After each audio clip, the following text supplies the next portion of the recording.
for their incredible efforts to bring this outcome that we're about to see.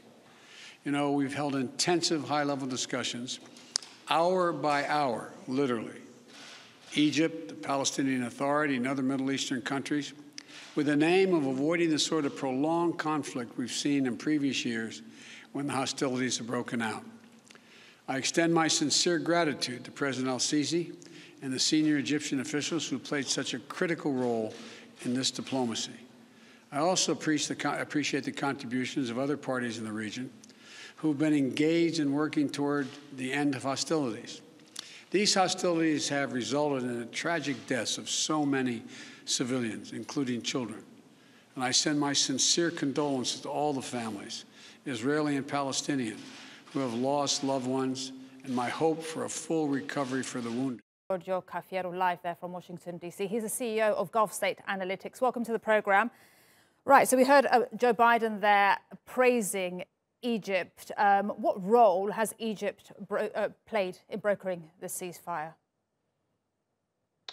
Well, as the first country that normalized relations with Israel in the 1970s, and as a country that shares a border with Gaza, Egypt, for geographic and political reasons, has always had a special role to play during these times of crises between armed factions in Gaza on one side and the Israeli military on the other. I think it was right for Biden to thank the Egyptians. Their work, along with the efforts on the part of Qatar, made a big difference and made this ceasefire, which is supposed to start in 32 minutes, made this possible. Obviously, we'll see if the ceasefire holds, but I think there can be some hope for cessation of hostilities.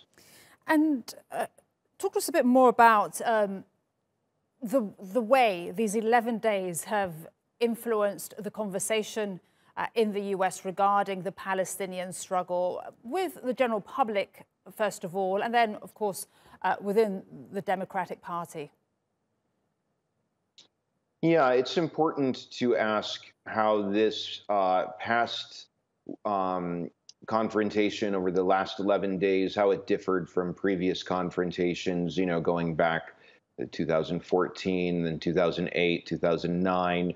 One of the ways in which the past 11 days differed significantly had to do with the discourse in Washington, with more progressive voices in the Democratic Party speaking up on behalf of Palestinian rights, using certain language to condemn Israel, using words like apartheid, occupation. You know, this is really a sign of the times changing here in Washington, D.C.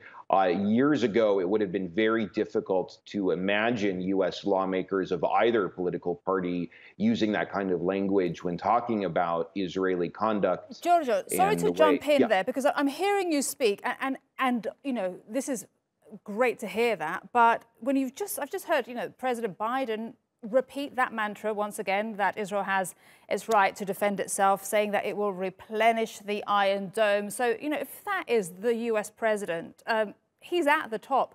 How does that trickle down to his party and changing the discourse, the narrative that you're talking about? Well, you're right to point out that US policy is not changing. But before U.S. policy can change, the discourse has to change. The discourse is changing. When we listen to some of these members of Congress, you know, AOC, for example, we listen to what she had to say. It's clear the discourse has changed.